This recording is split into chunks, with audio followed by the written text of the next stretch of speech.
Bonjour, bonsoir, païens, païennes, sorciers et sorcières. On se retrouve aujourd'hui pour parler de Lita et des coutumes, je sais pas dire le mot, des coutumes donc liées à ce sabbat. On fête ce sabbat au solstice d'été qui cette année 2016 a lieu donc le 21 juin à minuit et quelques, donc en gros première minute du 21 juin. Et il faut savoir qu'en plus cette année la pleine lune, donc l'Esbat, a lieu le 20 juin après 13 h, donc c'est vraiment tout début d'après-midi. Donc pour ceux qui le souhaitent, vous pouvez très bien fêter l'Esbat et le sabbat en même temps. Pour ma part, je vais fêter les deux distinctement, mais bon, chacun fait comme il veut. Donc les Wiccans appellent ce sabbat Lita. Les Celtes anglo-saxons l'appelaient Alban Erwin. Les Celtes gaulois l'appelaient Alban Elfin. Et donc les néo-païens anglo-saxons, eux, l'appellent Quamain. Et pour les Bretons, c'est Gwalsanyab. Voilà. Donc vous l'appelez comme vous voulez, c'est le solstice d'été. Quoi qu'il en soit, peu importe la manière dont vous l'appelez, c'est fêter donc la pleine puissance du soleil et donc du Seigneur. Le soleil donc qui est le plus présent ce jour-là dans l'année. Et ensuite, son temps d'apparition va commencer à décroître.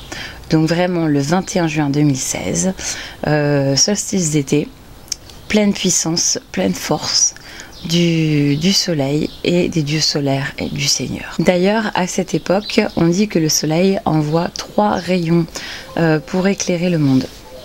Donc, si vous voulez, c'est la journée où donc, nous honorons les dieux solaires et où on emmagasine énormément de force, justement, de force liée au soleil avant que donc, la lumière commence à diminuer. C'est pourquoi c'est la période où le dieu et la nature sont à leur apogée de leur force. Je vais le répéter, hein, mais bon, c'est vraiment pour que vous compreniez donc ce sabbat. Du coup, le Seigneur règne sur la forêt, sur son trône de bois vert. Il entre réellement en puissance. Vous l'aurez certainement remarqué en ce moment, les jardins sont très fleuris, la nature est luxuriante. Je vois au niveau de mon jardin à herbes de sorcière, c'est vraiment très vert mais aussi très fleuri. C'est donc pourquoi c'est le moment de l'année où l'on cueille notamment les herbes et les fleurs arrivées à maturité pour les faire sécher, donc les conserver toute l'année pour les utiliser en fait au fur et à mesure lors de nos charmes, etc. Donc, je vais arrêter de dire donc. Et c'est justement aussi à cette période que les Celtes donc le fêtaient, donc non seulement pour le dieu Cernunnos pour les Celtes donc gaulois, mais également car c'était la période où l'agriculture était prospère. Du coup, pour ma part, le 21 juin, lorsque je me lève avant le soleil. Je vais donc voir le soleil se lever. J'ai l'opportunité d'habiter pas loin de l'océan, donc même si c'est orienté ouest, je me mets quand même sur la plage, qui est quand même très très grande sur la côte ouest, donc ce qui fait que c'est vraiment un espace bien dégagé. Je dispose en fait des pierres en cercle à la verticale. Et donc lorsque le soleil se lève, il y a les ombres justement qui se lèvent, etc. Enfin, c'est vraiment, elles apparaissent petit à petit. Donc voilà, pour ma part, le réveil. Ensuite, je vais cueillir les herbes qui sont arrivées à maturité, sachant que je profite qu'il ne fasse pas encore grand soleil pour qu'il y ait encore donc cette petite rosée fraîche sur les herbes. Donc à ce moment-là, l'on peut cueillir donc des herbes qui sont arrivées à maturité. Et là, j'ai pris une petite feuille parce que pour me les mémorer, il y en a pas mal. Donc l'aquil et millefeuille, l'armoise, la joubarbe, le lierre, la marguerite sauvage, le millepertuis, la sauge, l'angélique, la bourrache, la chédoine, la gentiane, la lavande. On peut, personnellement je préfère quand même la cueillir en courant juillet à peu près à la même période que la fête de la lavande sur le plateau de Valençol, si vous voyez un petit peu. Donc la marjolaine, la mauve, le mélisse, la menthe, myrte, pimprenelle, plantain, reine des prés, romarin, rue, serpolet, origan, camomille, hysope, héliotrope, bouillon blanc, arnica et thym.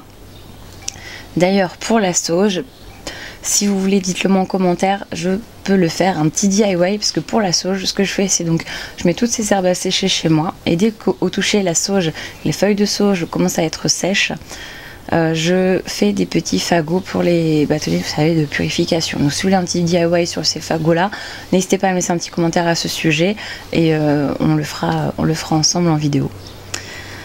Notamment, donc ce jour-là, donc voilà. Je me suis levée, j'ai vu le soleil se lever, j'ai cueilli mes herbes. Pour la plupart, j'ai laissé la verveine pour le soir. Je vous expliquerai après pourquoi. Et voilà, je fais donc ma journée vraiment à l'extérieur, plein soleil. Faire des offrandes aussi, disposer sur mon autel donc des fleurs coupées dans les vases, des représentations des dieux solaires.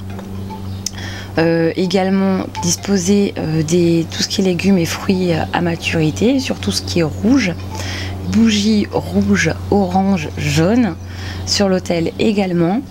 Que puis-je dire d'autre? Donc c'est ce que je dispose sur l'autel. Après, en offrande, il y a vraiment les fleurs et les fruits. Ensuite, pour le soir, je fais un feu, donc bien sûr en extérieur. Pour ceux qui n'ont pas l'opportunité de faire un feu, comme par exemple par chez moi, il y a beaucoup d'interdictions à cause des incendies. Personnellement, j'utilise, donc peut-être si vous l'avez vu, le chaudron dans le hall de mes vacances. Ce chaudron-là, je pense qu'il sera juste parfait pour ça. Donc un feu à l'intérieur d'un chaudron qui résiste très bien à la chaleur, ou sinon dans une marmite pareil vous devez prendre, si vous voulez le faire, un réceptacle, donc marmite qui supporte la chaleur, une très forte chaleur. Voilà, c'est quand même du feu. Donc voilà, pour ceux qui ne peuvent pas se faire de feu de camp, il y a toujours possibilité de se faire un petit feu dans une marmite, etc. Bon, désolé, un avion passé. Donc je disais par la suite, donc avec ce petit feu, on fait des grillades avec mon conjoint ou avec des amis. Si là cette année il n'y aura pas d'amis, ils seront là pour cette fête. Mais avec mon conjoint, on fera donc un petit feu avec des grillades, légumes rouges, des fruits rouges, tout ce qui a trait en fait au feu. Arrête de faire le singe à côté. Donc oui, et puis comme il adore les grillades, ce sera juste super. Et donc autour de ce feu, après, on se raconte des petites histoires, on fait des petits jeux assis autour du feu. Qu'est-ce qu'on fait d'autre? Des chants aussi, des chants liés au feu, au soleil, etc. Je chante un petit peu. Pauvre de lui. Ensuite, tant qu'il y a le feu, ce que je fais, c'est que toutes les herbes que j'ai cueillies le matin, pour les mettre en beaucoup plus tard, parce que d'ailleurs, il y a un dicton qui dit « les herbes de la Saint-Jean durent tout l'an ». Sympa.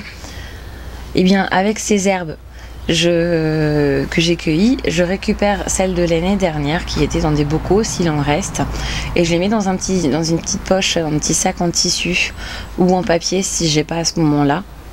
Un tissu de lin, prenez pas quelque chose en nylon parce que sinon vous allez pourrir votre marmite. Donc en papier, sinon je me dispose dedans les herbes dont je vais me séparer parce que j'en ai des nouvelles. Et lorsque je les dispose dans ce sachet, je visualise en même temps tous les maux, tous les petits malheurs, les soucis, les tracas, les problèmes. Aller dans ce sachet que je mettrai au feu. Une fois que le feu diminue, qu'il ne reste plus que des braises bien rougeoyantes, je saute au-dessus donc de ces braises en faisant des souhaits. Ensuite, c'est plus le lendemain parce que du coup, voilà, une fois qu'il ne nous reste plus que du charbon de bois, en fin de compte avec le bois qui a été allumé, le charbon, vous pouvez très bien le prendre. En tout cas, c'est ce que je fais, vous faites ce que vous voulez, hein, comme toujours. Et puis, comme je le répète assez souvent dans mes vidéos, et c'est un fait indéniable, prenez des informations partout, glanez partout et créez-vous vos propres coutumes et vos propres rituels de savate. Hein. Et c'est pareil aussi pour les charmes et les sortilèges. Chaque fois quand je partage quelque chose, n'hésitez pas à confronter les idées, à vous faire tout à votre sauce, si je puis dire, à vous faire votre petite recette à vous, quoi, personnalisée. Donc en tout cas, je récupère un charbon de bois que je dispose chez moi. et qui protégera finalement mon foyer des incendies et des orages de l'été. Une fois que ça c'est fait, ça c'est pour plus le lendemain matin, moi je le fais, mais sinon le soir toujours, donc je cueille la verveine le soir. Une fois que je l'ai cueillie, toujours de manière rituelle, les cueillettes bien sûr, une fois que je l'ai cueillie, je les mets dans un chaudron d'eau qui va rester à la lumière de la lune toute la nuit, et avant le lever du soleil du lendemain, je vais récupérer, avant que le soleil se lève, donc les feuilles de verveine que je mets à sécher, et l'eau je m'en sers pour me nettoyer le corps et voilà, pour me purifier en fait, et en fait une sorte de renaissance à ce moment-là, etc. Pour ce qui est du rituel du sabbat, faites comme vous voulez. Je ne vais pas non plus vous décrire le rituel que je fais, parce qu'il est vraiment très très personnel. Mais voilà, c'est forcément lié en fait au soleil, à l'élément feu et au dieu solaire. J'espère que cette petite vidéo vous a plu. Si vous voulez le DIY sur les fagots de sauge pour la purification, n'hésitez pas à me le demander par commentaire. Si personne n'en veut, je ferai pas de DIY sur les fagots de sauge et puis c'est tout. Ensuite, si vous avez d'autres questions, n'hésitez pas, mon profil Facebook, vous pouvez me contacter par ce biais, le lien est en barre d'infos. Et surtout, si vous avez donc d'autres coutumes, etc. liées à ce sabbat du solstice d'été à Alban Elfin, n'hésitez pas non plus à me le dire. Je serais vraiment très curieuse de voir quelles sont les coutumes des uns et des autres. C'est toujours riche d'informations de pouvoir échanger tous ensemble. Et puis voilà, écoutez, si elle vous a plu, n'hésitez pas à petit pouce en haut. Si ça vous a pas plu, petit pouce en bas en me disant quand même pourquoi il sort que je fasse mieux la prochaine fois si possible. Et sur ce, je vous dis à très bientôt.